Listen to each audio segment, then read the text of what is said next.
A woman disappears in plain sight at one of London's busiest stations. No trace. No witnesses. Welcome to Midnight Confessions. I am your host, Elderwick. Tell me, where are you listening from tonight? Your comments make this mystery community truly special. Let's begin. The evening rush at Victoria Station has a way of turning London into a single, restless organism.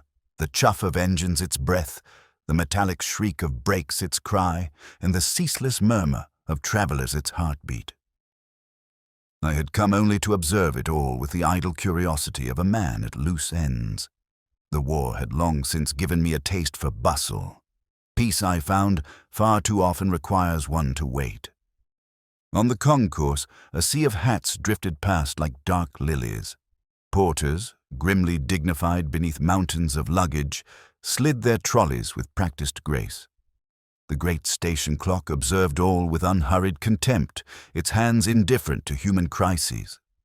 I recall thinking that the place looked as though a painter had spilled smoke onto a canvas, blacks and greys bleeding into a single vaporous hue, when a sound cleaved the fog. A woman's cry, sharp as a snapped violin string. It came from Platform 7, where the Brighton Express stood hissing like a beast impatient to be loosed. I turned as one turns to a struck match in a dark room. The cry had that quality of unmistakable terror which causes strangers to stiffen in sympathy. I saw a lady's hat, violet felt with a ruched ribbon, come tumbling to the platform. The hat's owner did not stoop to retrieve it because she was nowhere to be seen. I pushed through the crowd. A porter had already stopped, one hand on the brass handle of a first-class compartment, his face clay-white with astonishment. "She was there, sir," he muttered, perfectly aghast, standing by the door with her maid. "I took their bags myself, and now—" He gestured at emptiness with a sort of tragic decency, as if apologizing for misplacing a cathedral. The maid, a brittle young woman with pale lashes and an expression like a pinned butterfly, clutched a vanity case to her chest. "Milady Aurelia," was all she could manage, and her lip trembled so violently that the names of saints, sinners, and station masters might have been alike impossible for her to pronounce. "Steady," I said, taking her elbow, though I fear my tone did not possess the hypnotic calm of certain physicians one reads about. "Tell me, where did your mistress go?" She stepped onto the train," the girl stammered. "To settle the dog. Only a minute." I turned to give the porter a half-crown. She insists upon it. Then I heard, "Oh, God." She struggled for breath. I heard her call out. I looked back, and she was gone. "Gone how?" demanded a bristling fellow just behind me.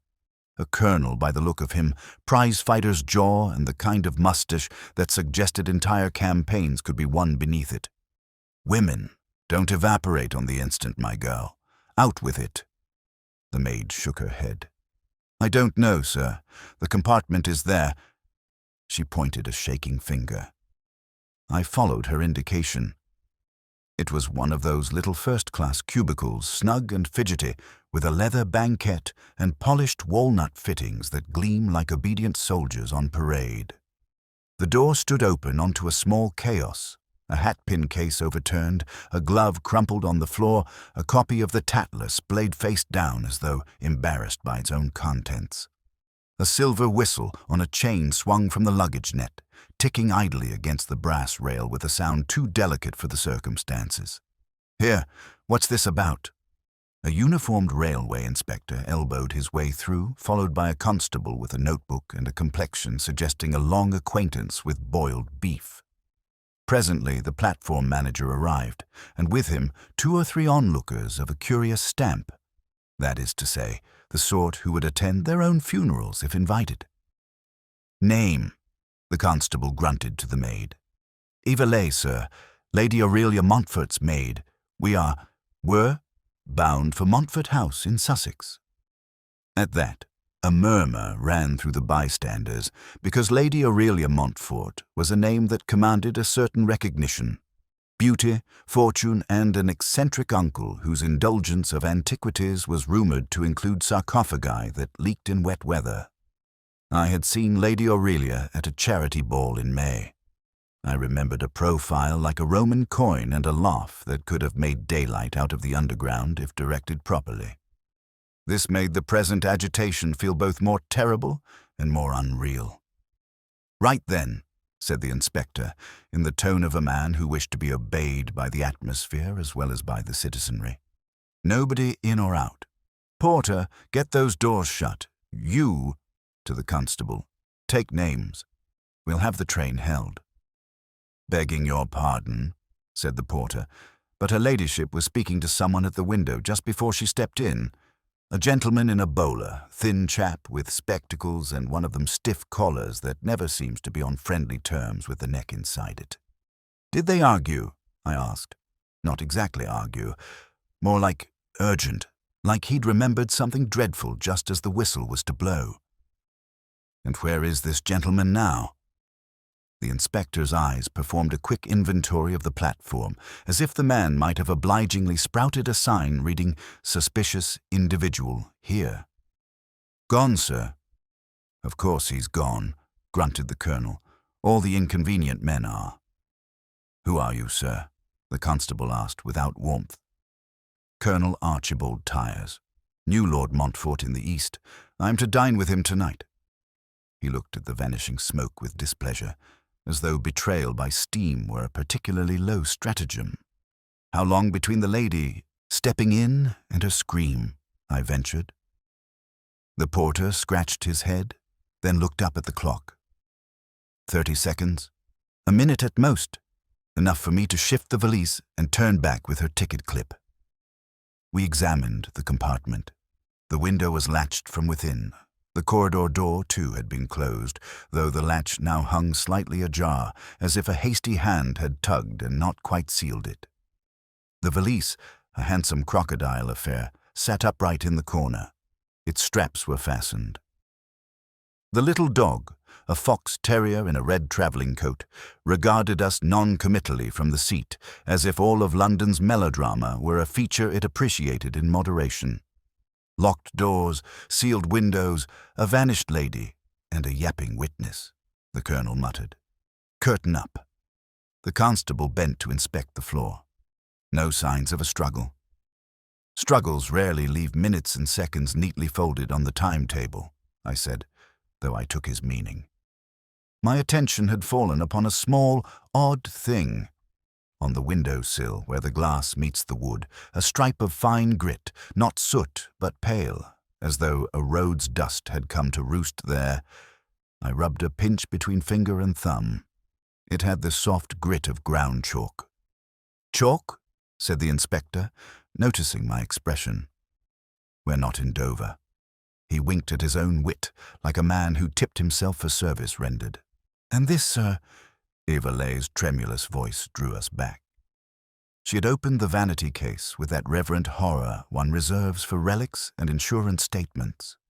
Nestled among brushes and little pots of civilization lay a chain with a pendant of malachite, its green veins like ivy petrified mid-climb. "Her ladyship never removes it," she whispered. "Never. Lord Montfort gave it her last year. She would sooner leave without her head than without this." "Yet she left without both," said Colonel Tyers, with undisguised gloom. The platform manager called for calm, which the crowd obeyed by growing more expectant. Questions flew. Had anyone seen a lady in violet step down the other side? Could she have moved along the corridor? Had a carriage door been opened further up? The inspector sent men scurrying like chess pieces, and in time each returned with a variant of the same report. No, and no. A lady had entered.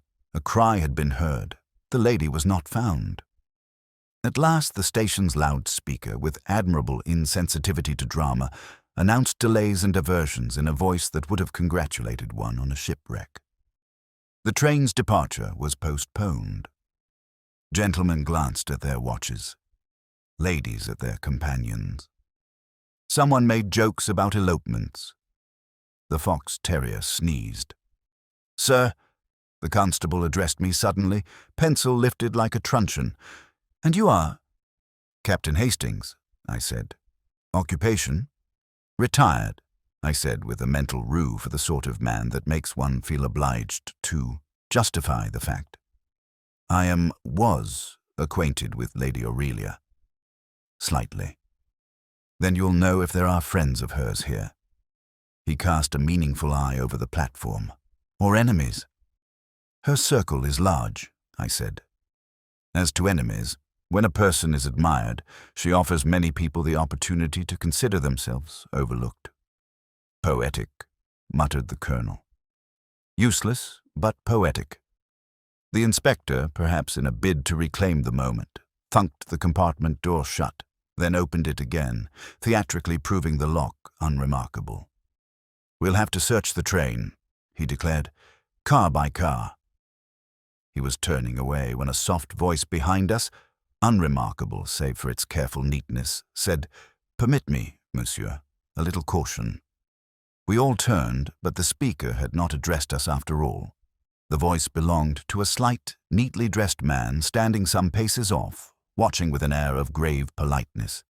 He held a walking stick, not as if he needed it, but as if it were a punctuation mark he might employ should sentences become unruly. He wore a dark suit that was a shade too formal for the station and a hat set at an angle that gave his round head the dignity of an exclamation point. He'd been there longer than I had noticed, a fact which, in retrospect, was like discovering a chess piece had been on the board all along. The man's gaze drifted from the fox terrier to the chalk smear, from the overturned hat-pin case to the closed window, and I saw his nostrils pinch with a minute disapproval, the way they do when order has been insulted. His eyes were very bright. But he did not step forward. He inclined his head, as if filing away a first sentence.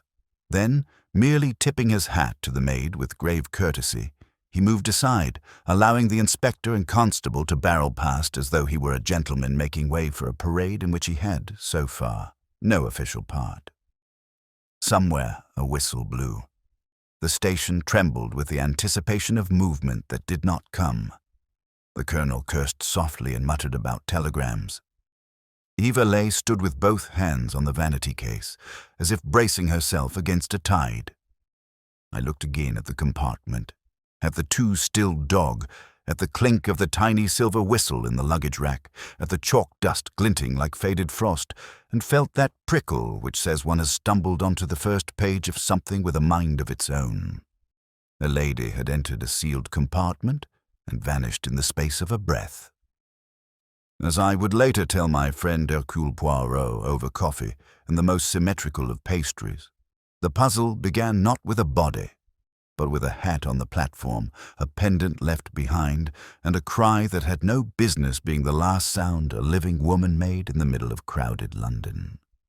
The man who had spoken, whom I now recognized with a mild flutter of relief and curiosity as my old friend Hercule Poirot, advanced with that precise, almost mathematical grace which always gave one the impression he was being measured against a grid known only to himself. "Mon cher Hastings," he said, smiling faintly, "you have the most remarkable gift for being present where drama insists upon unfolding." "Poirot!" I exclaimed, forgetting decorum and seizing his hand. "How? What on earth brings you to Victoria Station?" I had come to see a friend who is trained for Paris. Alas, le pauvre homme, he missed it by 3 minutes. The English punctuality is sometimes less a virtue than a form of cruelty.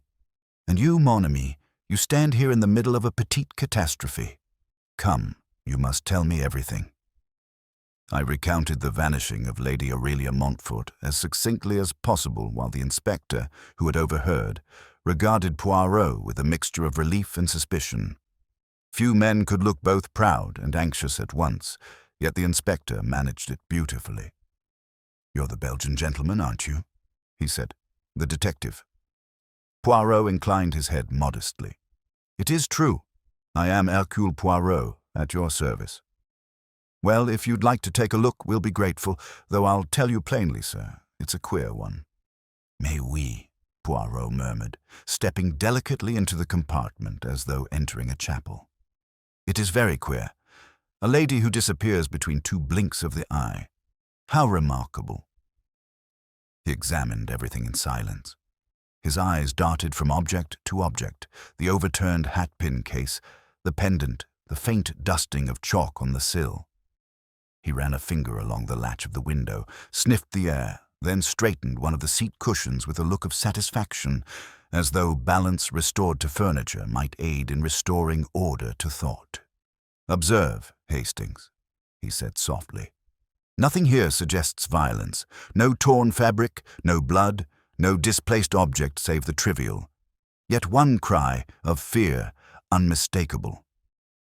The maid, Eva Lay, stood trembling by the door. Poirot regarded her with that grave gentleness of his that made lying an impossibility. "Mademoiselle," he said, "you love your mistress, n'est-ce pas?" "Oh, yes, sir. I've served her for 4 years. And how shall I say, she was content these days." Eva hesitated. Lately she seemed troubled, sir, anxious, as though waiting for a letter that never came. Bon, a letter that did not come can sometimes be as dangerous as one that does. Did she receive visitors recently? Friends of Lord Montfort, perhaps? "There was one, sir, a gentleman, thin, pale, with spectacles. Mr. Allardyce, he said his name was. He came twice last week. Her ladyship would see no one else when he was there." Poirot's eyes glinted. "And this Monsieur Allardyce, does he, by any miracle, wear a collar that is at war with his neck?" The girl blinked. "Why, yes, sir. You've seen him." "I have not seen him, but I have heard of him. You describe the gentleman at the window, do you not, Hastings?" "Exactly," I said. "The porter mentioned him." Poirot nodded, as though a line had just joined 2 dots on his invisible diagram. "Now we begin to have form." He turned to the inspector. "You will, if you please, have the name Mr. Allardyce traced. He was with Lady Aurelia moments before she disappeared. We must know his business." The inspector scribbled a note and signalled a constable. Poirot meanwhile stepped out onto the platform and surveyed the scene with the expression of a man rearranging a mental chessboard. "Hastings, you heard the maid say she turned for but a moment to pay the porter." The lady entered the compartment. The cry came almost immediately, and poof!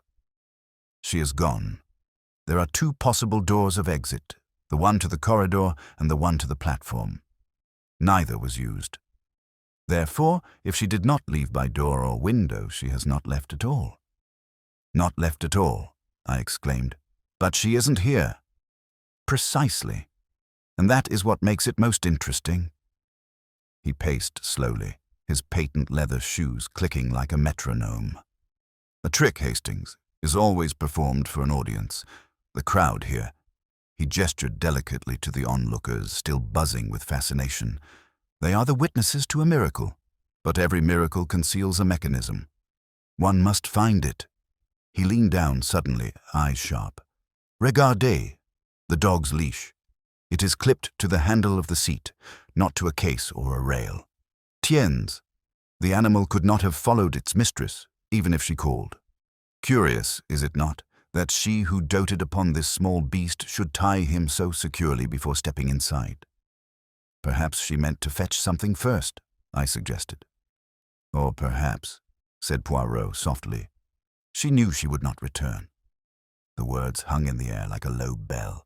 Even the dog, as though comprehending, gave a faint whine. Poirot straightened. "Tell me, Hastings, when the cry was heard, what precisely did people do?" The maid turned, the porter froze, and I hurried forward. No one else was close enough to see into the compartment. Then we rely upon the senses of 3 persons only, one terrified, one confused, and one impulsive. He gave me a small smile. "Do not take offense, mon ami. It is the natural order of our temperaments." At that moment a constable returned, saluting smartly. "Inspector, sir. Message from the booking office. A gentleman matching the maid's description purchased a single to Dover at 7:30. Name given, Allardyce. Poirot's brows rose. Dover. But of course. Chalk dust, Hastings. Mon Dieu, the clue was there from the first moment. Our friend Allardyce comes from, or goes to, the coast. He leaves his trace upon the window. You see, the mind of the criminal, however subtle, cannot help but shed a flake of itself. The inspector looked perplexed. You think he abducted her, then? I think, said Poirot, that we are in the presence of an illusion most delicate. But before I speak further, I must see one thing. He turned back into the compartment, crouched, and examined the underside of the seat. His fingers brushed against something. He withdrew a small scrap of paper, crumpled and faintly scented. Unfolding it, he read aloud, "Meet me where the cliffs fall. Do not bring him." No signature. Poirot's expression did not change, but I saw the little muscle in his jaw tighten. "Eh bien," he murmured. So the lady was not taken by force.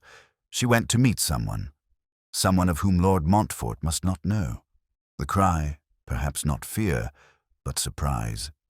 He folded the paper carefully. We must go to Dover, Hastings. There the truth waits. Perhaps upon the edge of a cliff. Perhaps upon the edge of a lie. But first, he turned toward the inspector with that brisk, bird-like confidence I knew too well. You will do me the kindness to keep this compartment sealed. No one enters until I say, order and method, toujours. Then, with the air of a man closing a mental notebook, Poirot took up his stick.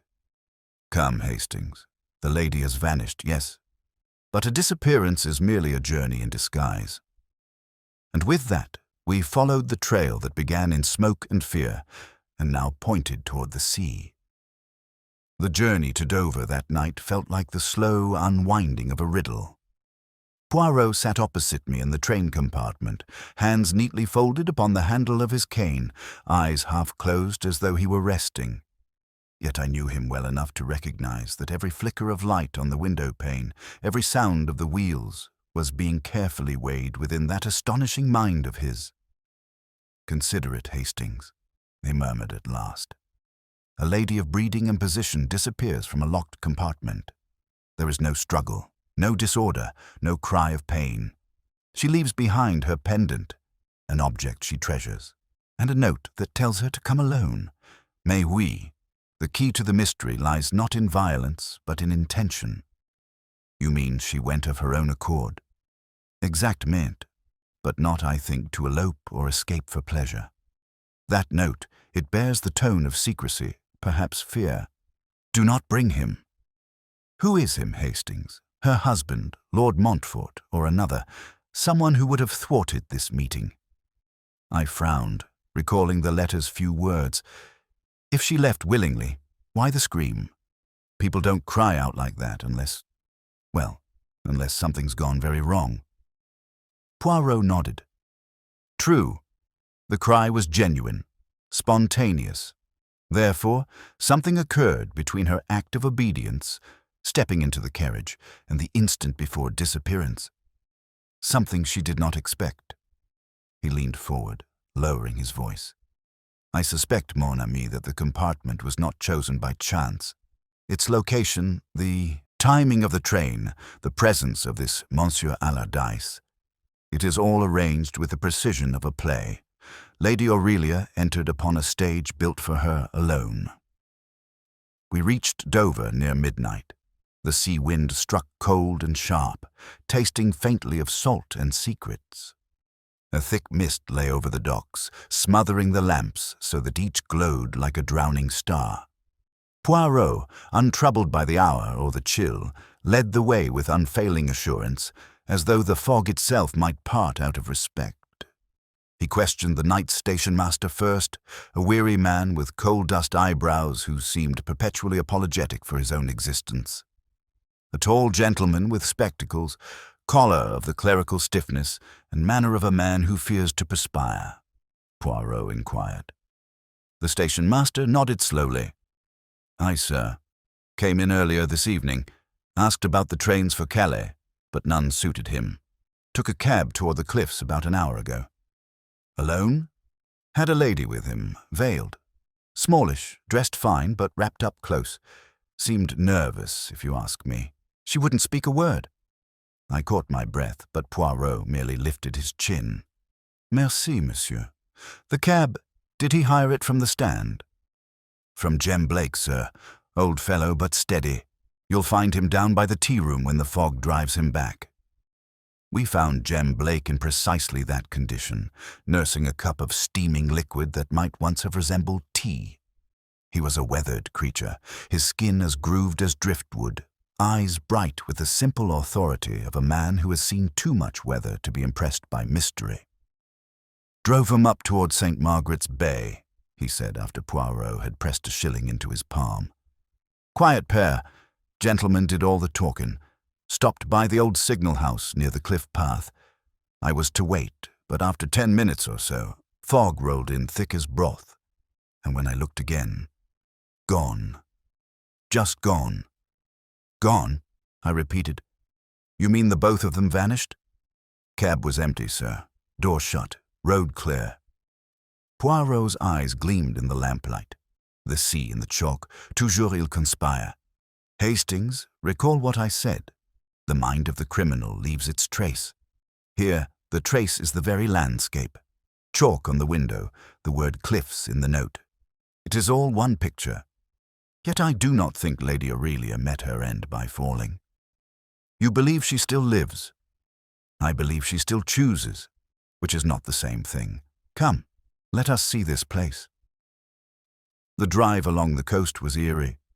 Fog rolling and folding over itself like a living thing. The cliffs loomed in pale shadow, their edges dissolving into darkness. When we reached the disused signal house, Poirot instructed our driver to wait. The building crouched near the brink, its windows blind, its door unlatched. Inside, the air smelled of salt, damp wood, and something else. Something faintly floral. Poirot moved about the single room, touching nothing, yet seeing everything. His fingers traced a faint line upon the dust where something had recently been dragged. A trunk, perhaps, or a heavy case. Near the hearth lay a shred of violet fabric, torn neatly as if caught on a nail. He lifted it gently. From her gown, Hastings. She was here. But why here? Why to meet this Allardyce? A gust of wind rattled the shutters. The sea thundered below. Poirot crouched near the open door, where the fog drifted in, and pointed to the floor. There, you see, the prints of 2 sets of feet, one light, one heavy. They go out, but not toward the cliff. They lead around the side, toward the back wall. We followed, lantern in hand, until the beam fell upon a small wooden hatch, half buried in earth and overgrown with weeds. Poirot knelt, brushed the moss away, and found a metal ring. A door to the underworld, he murmured. Or perhaps merely to the smugglers' caves that lace these cliffs. Enfin, Hastings, the stage is set. The actors have taken their cues. Shall we see what scene awaits below? He pulled the hatch open, revealing a steep stairway descending into darkness, the smell of the sea rising up like breath from a secret long withheld. Poirot straightened, eyes bright with resolve. Lady Aurelia did not vanish into air, he said softly. She walked into shadow, and we, mon ami, must follow her there. The lantern flame quivered as Poirot descended the narrow steps, his patent leather shoes sounding unnaturally loud against the damp stone. I followed close behind, the smell of salt and age thickening with each step, until the air seemed almost liquid. The passage opened suddenly into a low tunnel, its walls crusted with salt like white frost.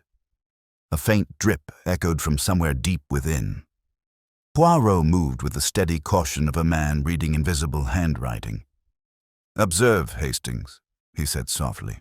The chalk is worn smooth here. These steps, mon ami, they are not the work of centuries, but of recent use. The passage has been visited often.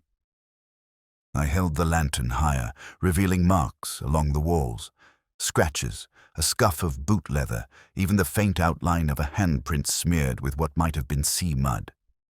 "You think Lady Aurelia was brought through here?" "Brought, yes, but willingly at first," he replied. "Remember the letter.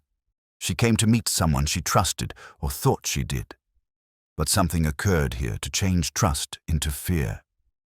We pressed on, the air growing colder, the sound of the sea louder.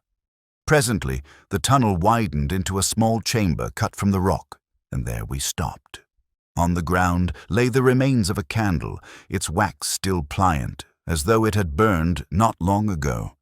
Beside it, half hidden in shadow, was a leather case. Poirot stooped, brushing off the dust. It was monogrammed in delicate gilt, A.M. "Lady Aurelia Montfort," I breathed. Poirot opened the case. Inside were a small bottle of smelling salts, a handkerchief embroidered with violets, and a letter, folded and sealed. The seal was broken. He unfolded it carefully, his expression tightening as he read. Then, without a word, he passed it to me. The writing was elegant, but hurried. "My dearest Aurelia, I have received the papers. There is danger if you delay. Bring the pendant and come alone. The truth must be spoken tonight, before it is too late.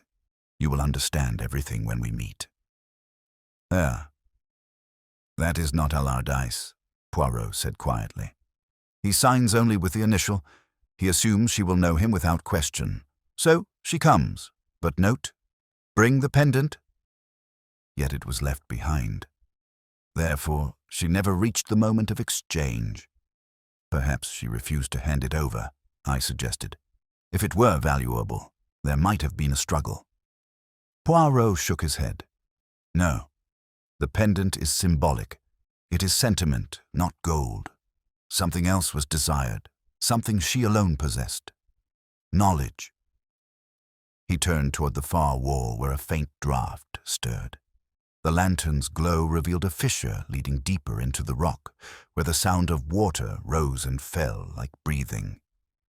Poirot motioned for silence. From within the darkness came a low creak, a board or perhaps a door moving on rusted hinges. He gestured for the lantern. "Keep behind me, Hastings. Our visitor may not be friendly." We stepped through the fissure into a cavern that opened toward the sea. The floor sloped down to a narrow ledge where the water surged and retreated in silver glimmers. A small boat bobbed below, tethered by a frayed rope, and beside it, motionless, stood a man. He was tall, thin, and unmistakably familiar. The bowler hat was gone, but the stiff collar, the glint of spectacles. There could be no doubt it was Allardyce. "Ah," Poirot said gently. "We intrude, perhaps?" The man started, spinning round, and for an instant his face was all fear. Then, as though something within him snapped into place, he drew himself up. "Who are you?" he demanded. "I am Hercule Poirot," came the calm reply. "You, monsieur, are a man in the wrong place at the wrong hour. Where is Lady Aurelia Montfort?" Allardyce's lips twitched. "You think I know?" "I do not think, monsieur. I know." Poirot stepped closer. "You arranged to meet her here. You wrote the letter. You promised truth. And perhaps you spoke it, but she discovered something you wished concealed." "That's absurd," the man said hoarsely. "She never came. I waited, but she never—" Poirot raised a hand. "Enough. Lies are the refuge of the unimaginative." His voice was soft, almost pitying. "If she never came, how do you explain her case, found but a few steps from this place, or the wax of a candle, warm still upon the ground?" The man's eyes darted toward the tunnel as though seeking escape, but Poirot's small frame somehow filled the entire space between him and flight. "You were once employed in the Montfort household," Poirot continued, "not as guest or friend, but as secretary to Lord Montfort himself. You handled his correspondence, his finances, and you discovered something, n'est-ce pas? A theft, a forgery, or perhaps—" Allardyce's composure fractured. "You know nothing." On the contrary, Poirot said softly, I know that guilt is not content to hide. It must always build a stage for itself. You created this meeting to recover whatever evidence Lady Aurelia held, perhaps letters, perhaps accounts that would ruin you, but she was cleverer than you expected. The sound of the waves deepened. Allardyce's hand trembled as he took a step backward toward the ledge. I didn't mean to harm her. She slipped. There was fog. Poirot's voice sharpened. You saw her fall? A silence, then a whisper. No, only heard the cry. Ah, said Poirot, and there was sorrow in it. Then it was true. The cry of surprise, not pain. She discovered your deceit and stepped back, perhaps toward safety. But the fog was thick, the ground treacherous. She is gone, then, to the sea. Allardyce covered his face. I swear I tried to find her, he muttered. But when I saw the tide, I ran. I was afraid. Poirot regarded him gravely.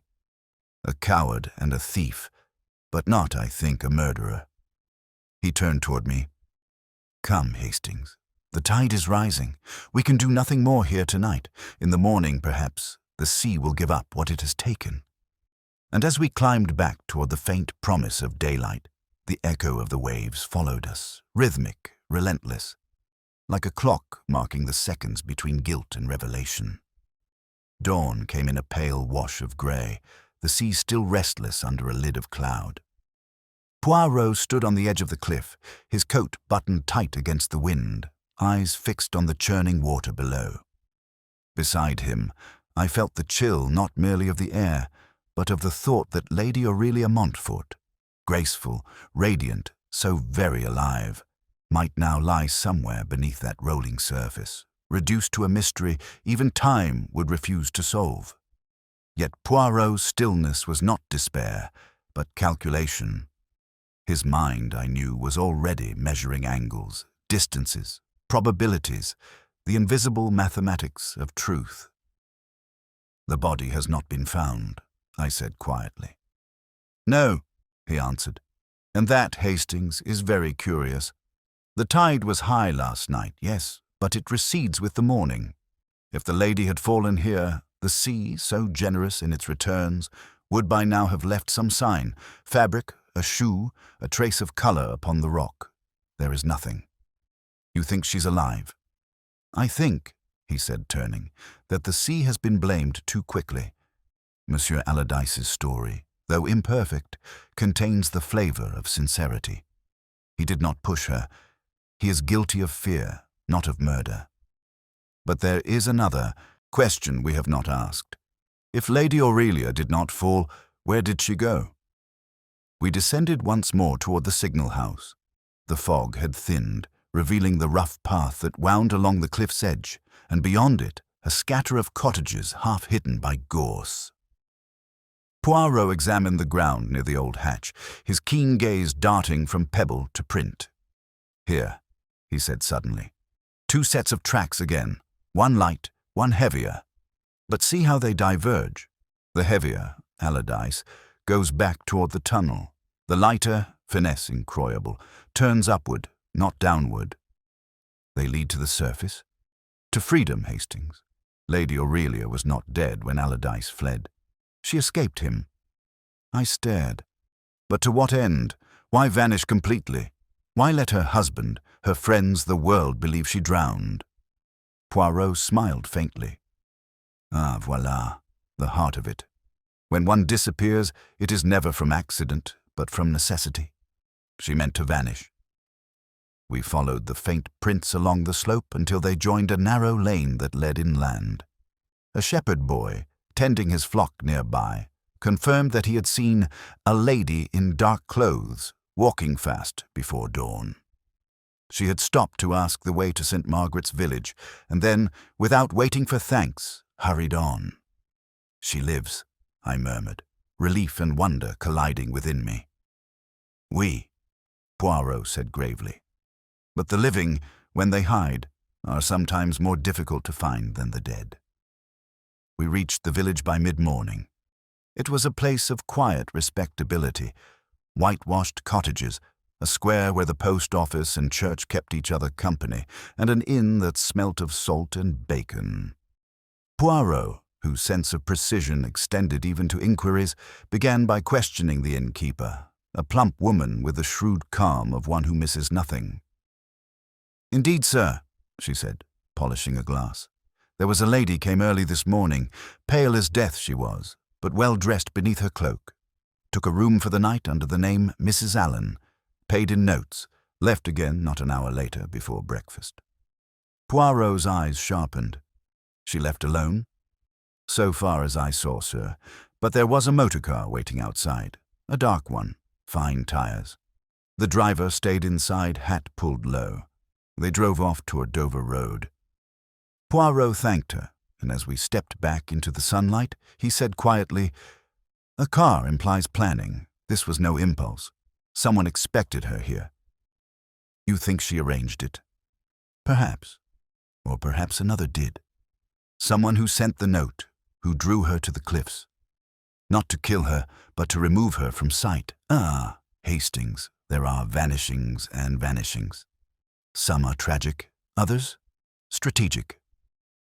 We returned to Dover, where Poirot immediately sent a telegram to Scotland Yard requesting background on one Mr. Allardyce, formerly of the Montfort household. Then, without pause, he summoned Lord Montfort, himself from Sussex. The nobleman arrived that evening, broad-shouldered, stern, and visibly distraught. He greeted Poirot with curt civility, but turned pale when told that his wife had disappeared under suspicious circumstances. "She cannot be dead," he insisted. "She could not leave me." Poirot inclined his head. "You love her deeply, monsieur." "With all my soul." "Then you will forgive my questions, for they must be blunt. Has there been trouble between you? Financial, domestic, or perhaps sentimental?" Lord Montfort stiffened. "None that concerns the public. My affairs are private." "Ah, but truth, monsieur, is never private. Tell me, this man Allardyce, you employed him as secretary, yes?" "For 2 years. He was clever but insolent. I dismissed him when I found irregularities in the estate accounts. He begged my wife to intercede, but she refused." Poirot's brows rose. "Did she refuse, or hesitate?" Montfort hesitated now himself. She pitied him, perhaps. She said he acted from desperation. He was dismissed, but she saw him once after that, to return certain papers. I was angry, but she assured me it was nothing more. Poirot's gaze did not waver.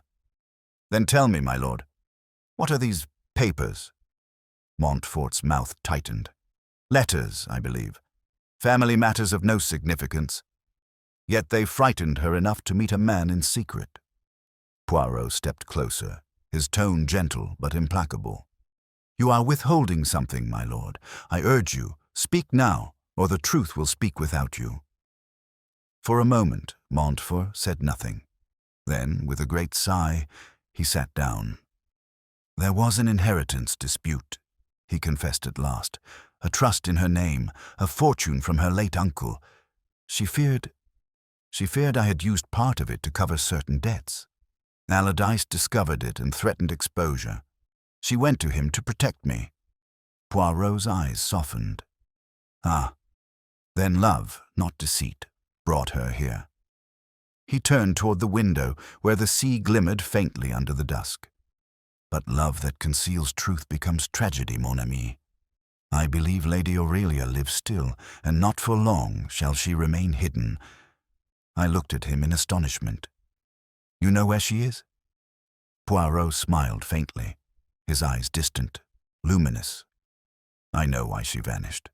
The where will follow. It always does." The following morning broke bright and clear, a startling contrast to the gloom of the previous night. The fog had lifted entirely, and Dover lay before us in a crisp, glittering calm, as if the sea itself had decided to rest. Poirot seemed unusually contemplative at breakfast, sipping his chocolate and gazing out at the harbour with that half-absent expression I had learned meant his thoughts were working furiously behind a polite facade of stillness. Lord Montfort's confession has altered the complexion of the case entirely, he said at last. We know now why Lady Aurelia went to meet Allardyce. She sought to prevent a scandal, to protect the man she loved. But what we do not yet know, Hastings, is what happened after she discovered that her husband's debts had indeed been paid with her inheritance. Perhaps she forgave him, I suggested. After all, she went to meet Allardyce only to retrieve the papers. No. Poirot wagged a delicate finger. Lady Aurelia Montfort does not forgive so easily. She's proud, sensitive. She acts upon emotion, but not without calculation. You recall that she left her pendant behind. That, I think, was deliberate. A token, perhaps, to mislead, to make it appear she perished. A woman as intelligent as she does not forget what she never removes. He rose suddenly, his mood transforming from stillness to brisk energy. Come, Hastings. The sea has not given us her body because there is none to give. She lives, and somewhere close by. It is time we followed not the water, but the money. An hour later, we were in the telegraph office. Poirot had requested financial records from the Montfort estate and, through the magic of his many acquaintances at Scotland Yard, had learned that a large sum, nearly £5,000, had been withdrawn from Lady Aurelia's trust only 3 days before her disappearance. The destination, a small private account at a bank in Dover, opened under the name Mrs. Allen. The same name she used at the inn, I exclaimed. Poirot nodded. Exactement. She prepared her escape with care, but the account was opened by another, Mr. Robert Fielding, of no fixed residence. It is always the small detail, Hastings, that turns the wheel. Who is this Mr. Fielding, and why is he entrusted with her money? We set off at once for the bank, where the manager, a sleek man with a cautious manner, confirmed that Mrs. Allen had visited that very morning. She came early, withdrew a substantial sum, £200, and left by motor, he said. A gentleman accompanied her, grey hair, distinguished, foreign accent. Poirot's eyes gleamed. Foreign, you say? Indeed, sir. French or Belgian, I should think. I turned to him sharply. Belgian. But Poirot only smiled, that small, secretive smile that never reached his eyes. Ah, mon cher Hastings, it seems the circle grows tighter. Let us see where it leads. Outside he paused to light one of his delicate cigarettes. You see, my friend, she trusts this man, Fielding. She moves under a false name, takes only what she needs, and travels with him openly. It is a pattern not of fear, but of plan. Yet if her purpose were merely to flee scandal, why linger here, within reach of discovery? No, there is another motive still hidden. Toujours the psychology, Hastings, the heart before the evidence. As he spoke, a telegraph messenger approached breathlessly with a wire addressed to him. Poirot opened it, read, and his expression sharpened. It is from Inspector Grayson, he said. He has traced Allardyce's lodgings in London. The rooms were rented under his name, but in them he found papers not of finance, but of chemistry. And Hastings, they were signed by one Dr. Robert Fielding. The same man, I gasped. Mais oui. Poirot's eyes danced. Now we begin to see the structure beneath the fog. Allardyce and Fielding, partners once, perhaps, or rivals. The former dismissed from the Montfort estate, the latter unknown but trusted by Lady Aurelia. There is connection here, mon ami, one of science and deceit. Come. We returned to London at once. We arrived by evening, weary but restless. Poirot wasted no time. Within an hour, he had arranged for the cab to drive us to a quiet street in Bloomsbury, where, according to Grayson, Fielding maintained a modest laboratory. The house was narrow, shuttered, and utterly still.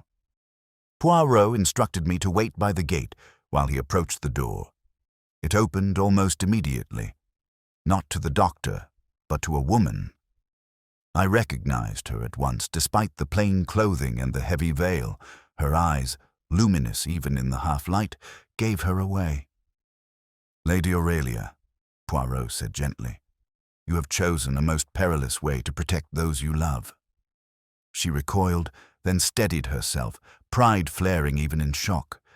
"Monsieur Poirot," she said in a low voice, "you should not have come." "Perhaps not," he replied softly. "But when one disappears from a sealed train and walks from the sea without trace, one invites pursuit. May we come in?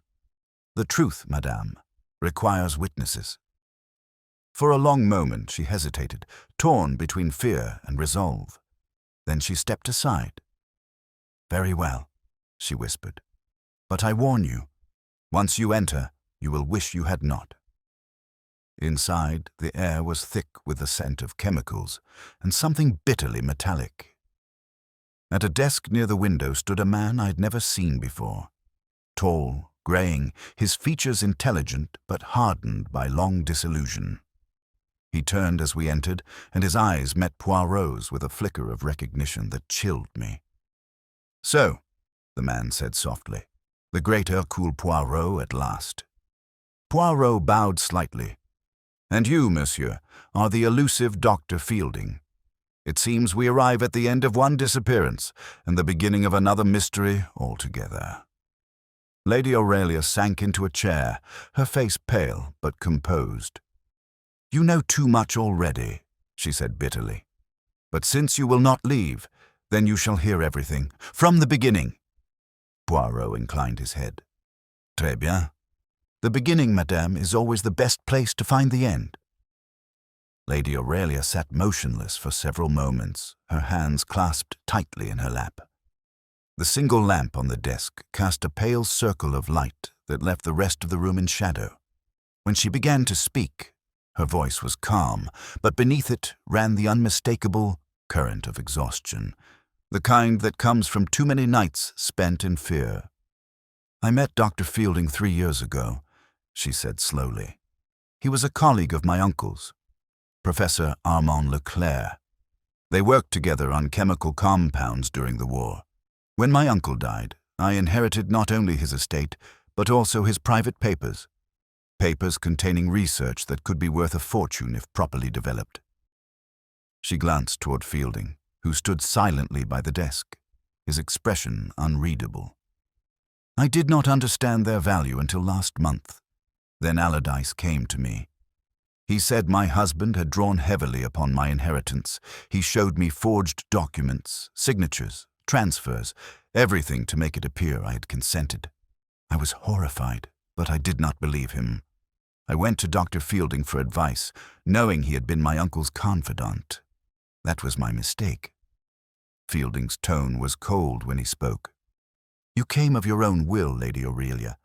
I warned you the papers were dangerous, that others would seek them. You insisted on retrieving them from your house yourself." "You forget," she said, her composure trembling. "You insisted I bring the pendant. You said it would prove the authenticity of the research, that it contained a coded inscription. But when I arrived at Victoria Station, you were not there. Allardyce was?" Poirot's head tilted slightly. "Ah, and you went with him instead." "I thought he carried your message," she said, turning to Fielding. "He said you were waiting in Dover. I believed him. But when we reached the cliffs, I saw the fear in his eyes. He wanted the papers, nothing more. He threatened to expose my husband unless I handed them over. I refused. Then the fog rose, thick as smoke. I stepped back. He lunged to seize me, and I—" Her voice faltered. "I escaped through the signal house and found the tunnel. I don't remember how long I ran. The sea roared below, and the world seemed to vanish. Then I heard a voice calling my name. It was you, Doctor, and I followed it." Poirot watched them both with an intensity that made the air hum. "You have left out something, madame. There is always the smallest omission, le petit détail, that betrays the truth. Why did you not go to the police? Why hide here, under an assumed name, with this gentleman?" Her gaze shifted to Fielding. He met it briefly, then looked away. It was answer enough. "I was afraid," she whispered. "Not for myself. For him." "For Lord Montfort?" "No," she said quietly. "For Dr. Fielding." There was a silence, heavy and deliberate. Poirot clasped his hands behind his back, his voice dropping to a near whisper. Ah, je comprends. The heart, Hastings, is the most dangerous accomplice of all. Fielding straightened abruptly. I never intended to involve her, but when she came to me that night, half mad with fear, I could not abandon her. I told her to disappear until I could arrange safe passage out of England. Allardyce would never stop hunting her once he realized she lived. Poirot moved closer to the desk. And the papers? They are here. Fielding hesitated, then opened a drawer and drew out a thin packet bound with ribbon. They are of no interest to the police, he said sharply. Scientific data, formulas, useless except to those who understand them. Useless to you, perhaps, Poirot said softly, but very useful to a man desperate for money like Allardyce, or to one who hopes to claim the research as his own. Fielding's face darkened. You think I want her fortune?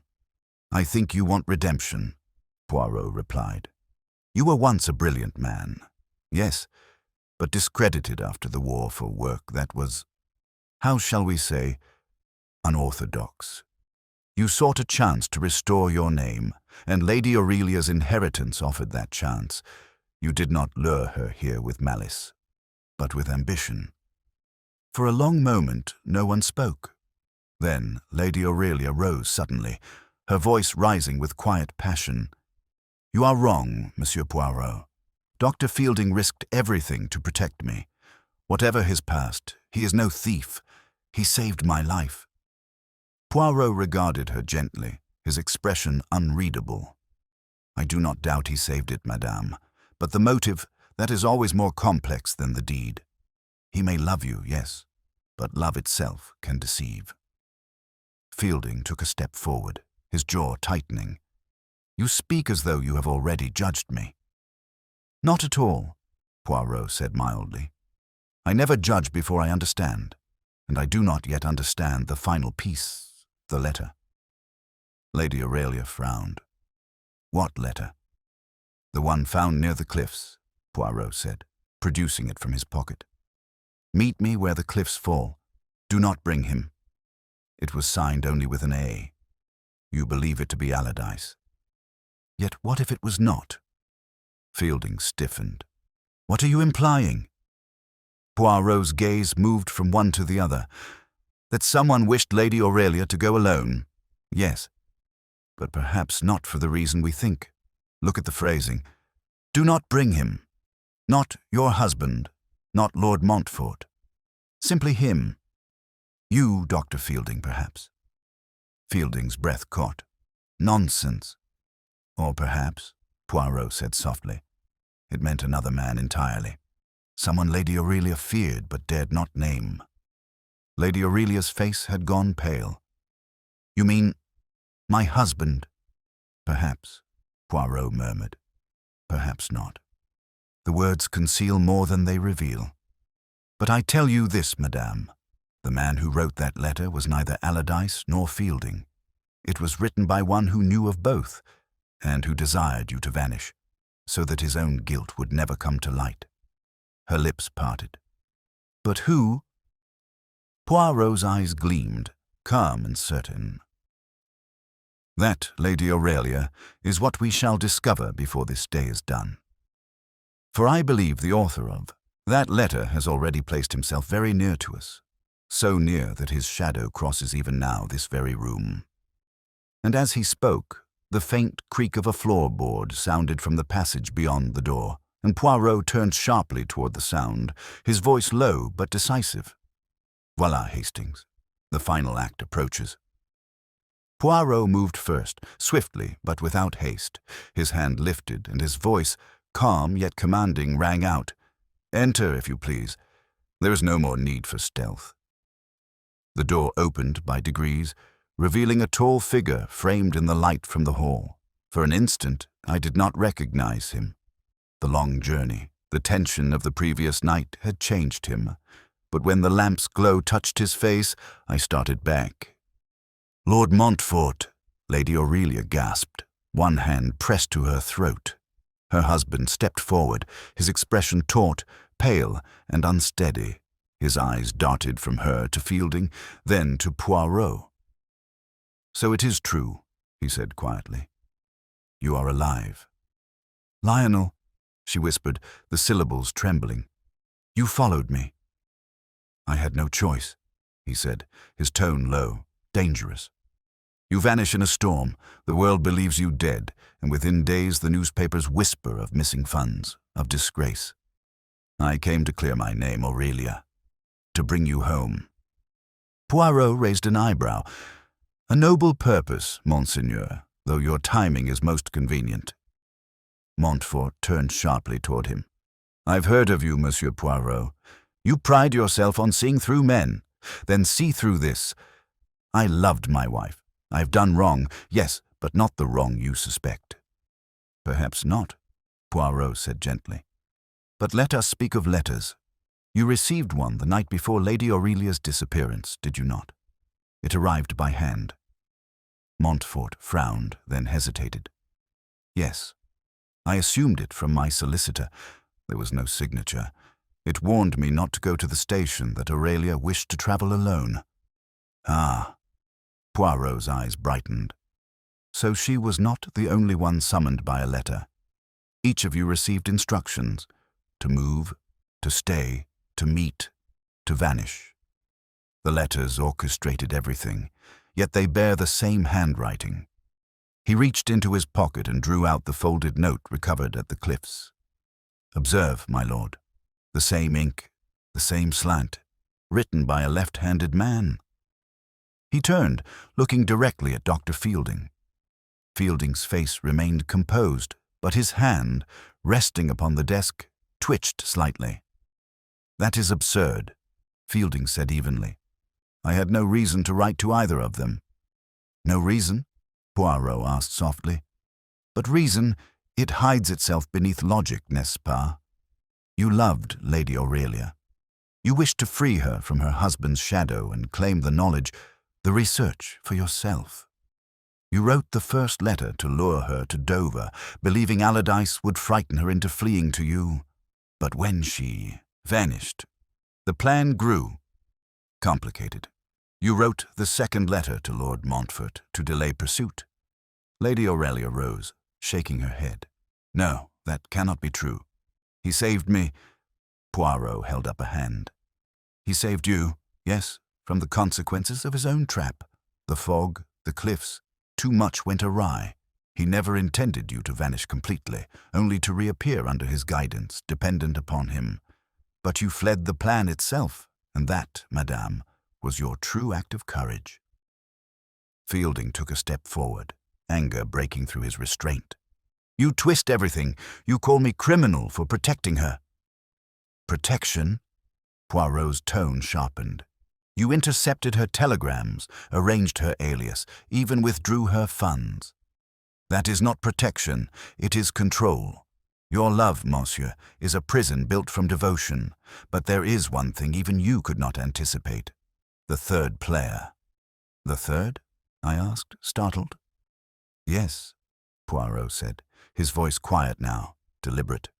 "The man who moved between them both, the one who copied Fielding's hand and sent the letters anew, the true architect." Montfort's eyes narrowed. "Who then?" Poirot turned to Lady Aurelia, his voice soft but relentless. "Madame, your maid, Eva Lay. She vanished the night of your disappearance. She served you faithfully, yes, but she also served another. Tell me, did you not once mention that she came to you from your husband's cousin, Mr. Harcourt?" Lady Aurelia's lips parted in astonishment. "Yes, but what has that to do?"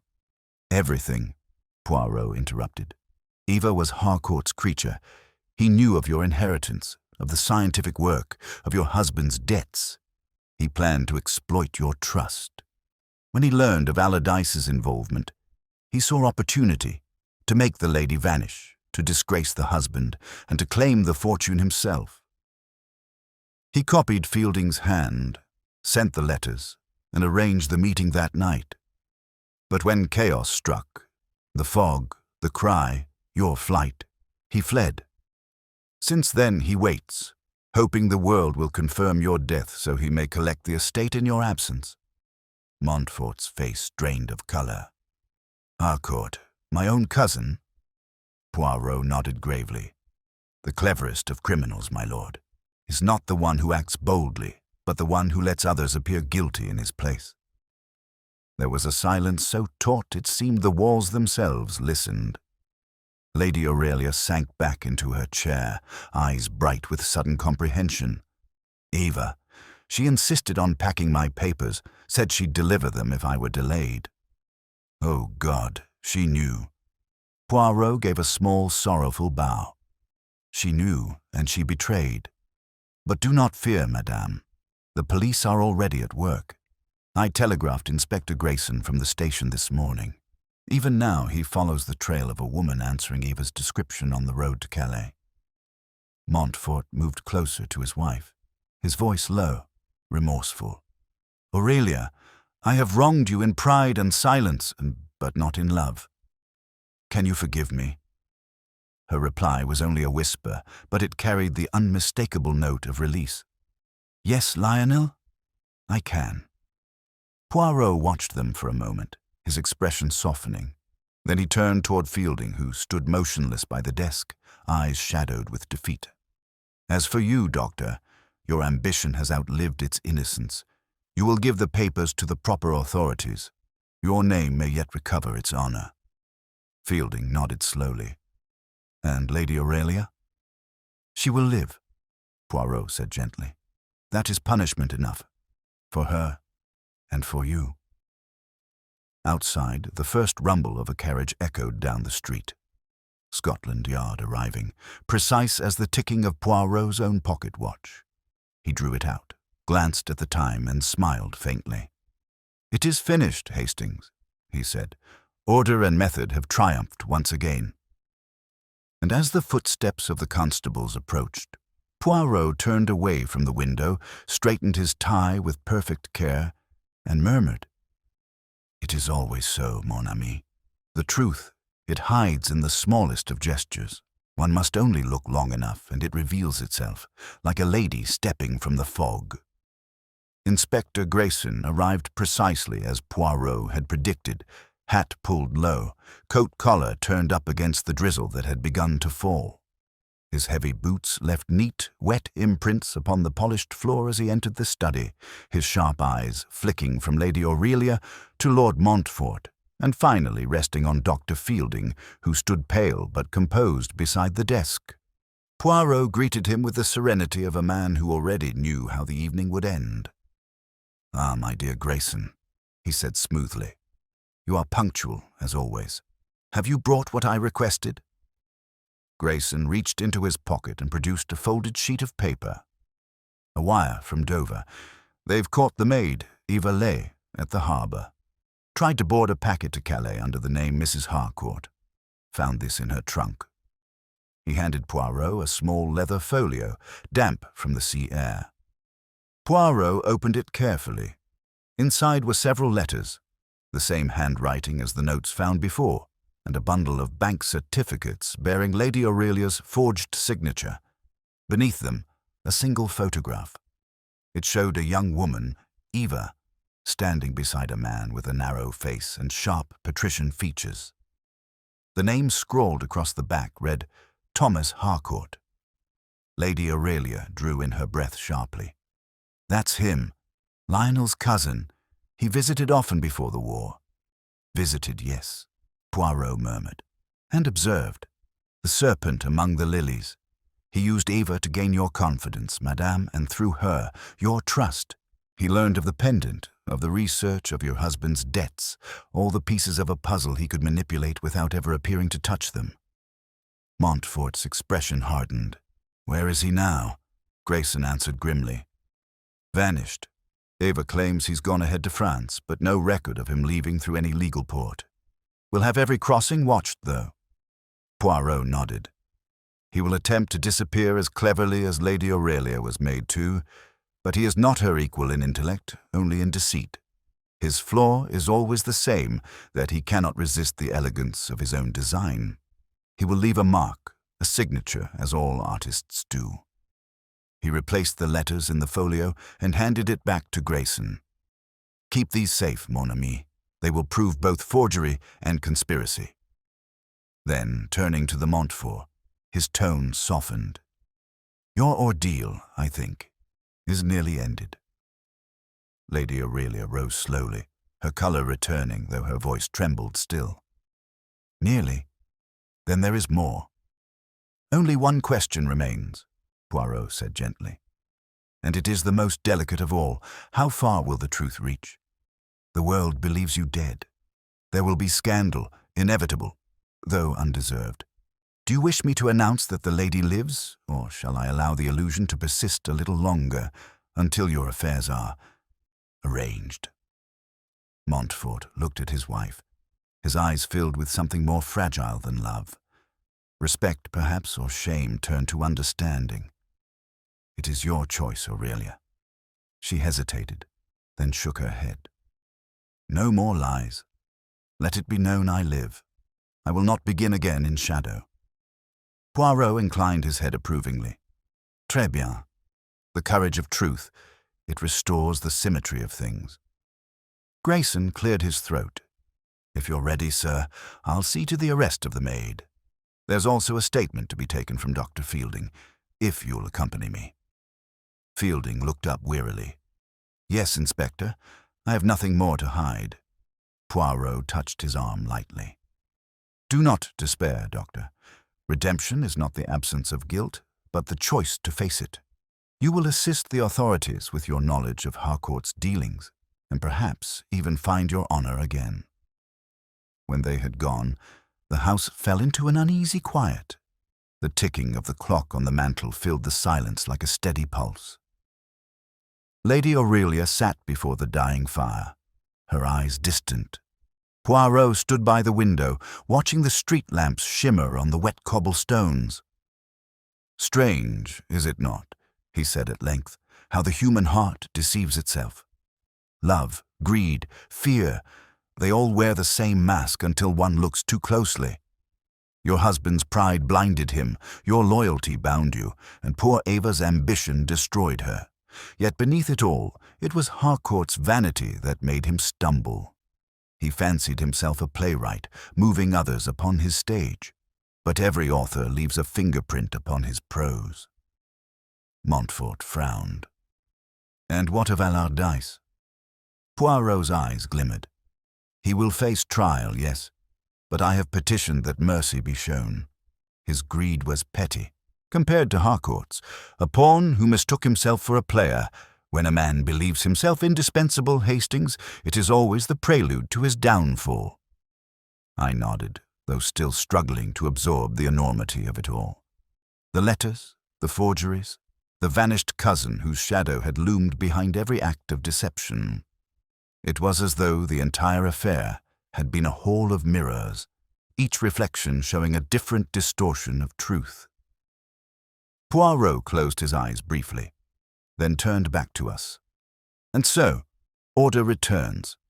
Lady Aurelia will resume her name, the guilty will be pursued, and Monsieur Harcourt, wherever he runs, will find that even distance cannot outpace the precision of justice." The faintest smile touched his lips, almost wistful.